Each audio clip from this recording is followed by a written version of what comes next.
Good evening. My name is Daphney K. I am the program director for Beauty Without Borders. This evening, afternoon actually, we are sitting with these lovely young ladies. We are discussing the definition of beauty. And our vision and purpose for Beauty Without Borders is to see if we can have these kind of conversation and to help develop women who value themselves. Without further ado, I will introduce Amber, who will facilitate this discussion, and I'm hoping this will be a fruitful conversation and that you all are able to benefit from it. So, Amber. Thank you, Daphney. Hello, my name is Amber Camila, and just as a way for all of us to introduce ourselves, we're going to just give our name, our age, and one thing that we like about ourselves. So, again, my name is Amber, and I am 31 years old, and one thing I like about myself is my passion. It manifests in different ways, but I'm really happy that I'm a passionate person. I'm Arly, and I'm 14 years old. The thing I like about myself is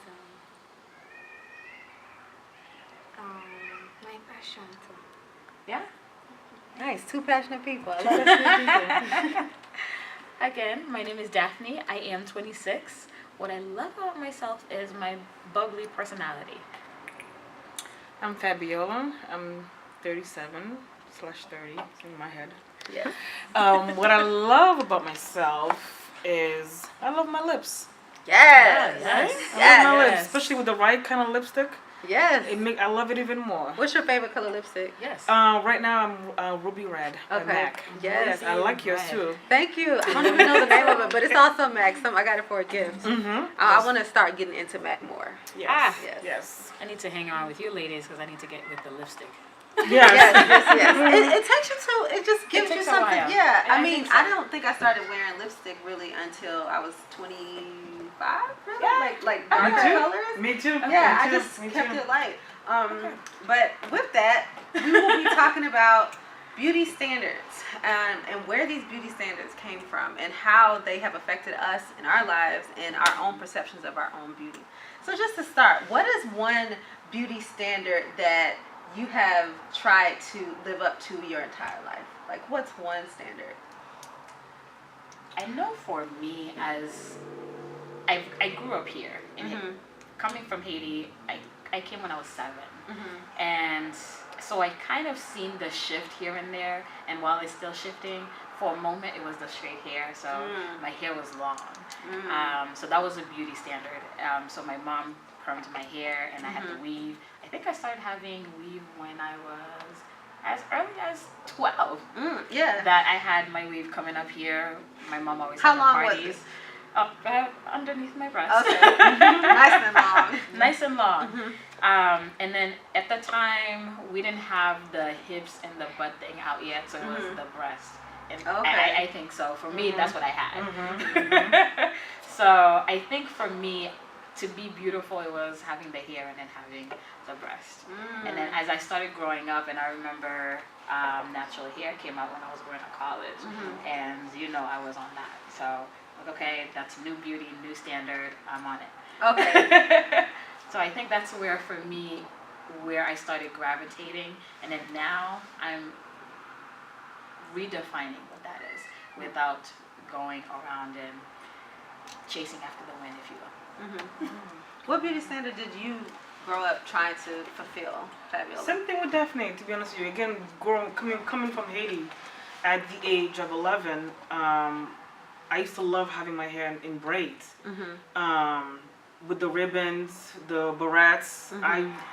That's what made me. Barrettes. The barrettes, the bulgogos, I used to love those.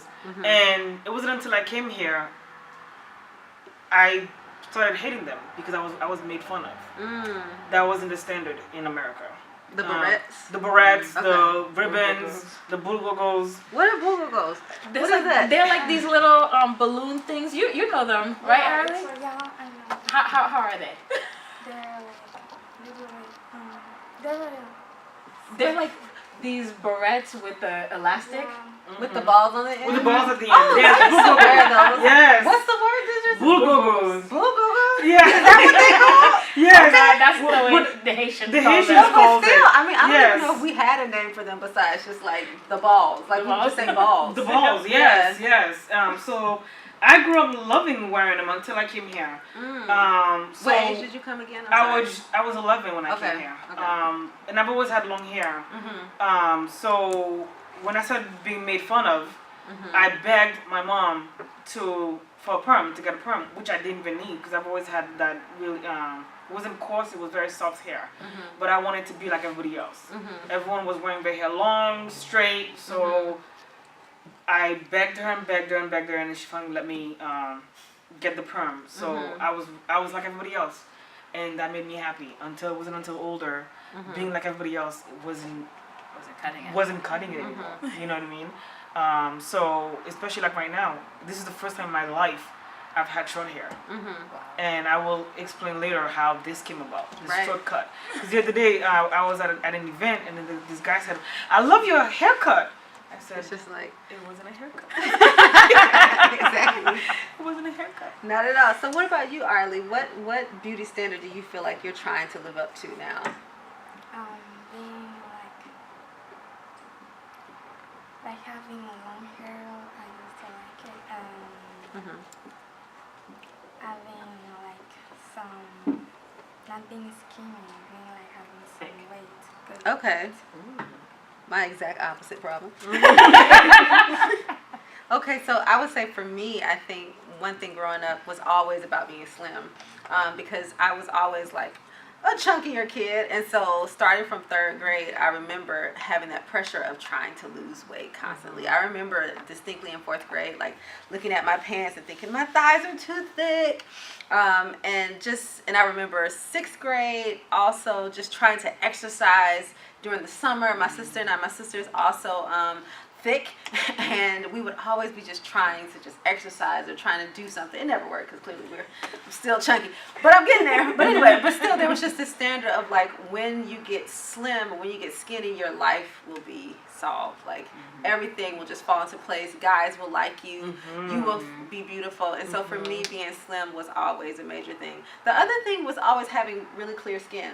And I don't know if that came also from the fact that I have freckles, but also just having clear skin on my arms and things. And so I remember when I first started getting stretch marks, and I got stretch marks in 4th grade. I don't know why I wasn't even growing that fast, but like I just remember looking up all of the different types of things to just smooth out my skin tone, and so I got cocoa butter and shea butter, and I just remember it was a constant fight, and I just now thinking back on it at 31 years old, thinking about me being a 10-year-old girl, like rubbing cocoa butter, trying to get clear skin, and doing that for years. That is just incredible to me, and it was such a waste of time. But anyway, so those are just some of the beauty standards that we've all wrestled with. So the long straight hair to being slim to being thick. I think being thick now is a different type of thing. And to not even just having a specific type of hairstyle. So you came with the barrettes, but now it's just like, okay, I can't have these barrettes. So all these different things. For you all, where do you think some of those standards came from? So for you, the being thick, where did that come from? I You don't know? Well, if you had to make a wild guess. Or where do you think you learned that? From school. School? Yeah. What in school? I wanted like to be like everybody, like having long hair, to have good weight. So was it people who you're just seeing and you say, okay, I want to be like them, or was it also other people saying this is what you should be like? Like where was that coming from? From people I see, I wanted to be like them. Okay. And the funny thing is, in Haiti, I was just thinking about that. In America, we have TV and we have the magazines that will dictate how we should look like. And I'm just thinking, like, in Haiti, growing up in Haiti, I didn't have that. I mean, I watched TV, but I never once remembered thinking, like, I want to look like this person. But in America, it's different. Because this is what everyone is gravitating towards, the Beyonce look, thickness. You know, if you thick like Beyonce, like this pressure, for example, she just had a baby in May. Yeah. And now it's like now she's slim. Exactly, now she's slim. It's like, that pressure. Now Yeah. everybody should, be down to size 5 Right. after months of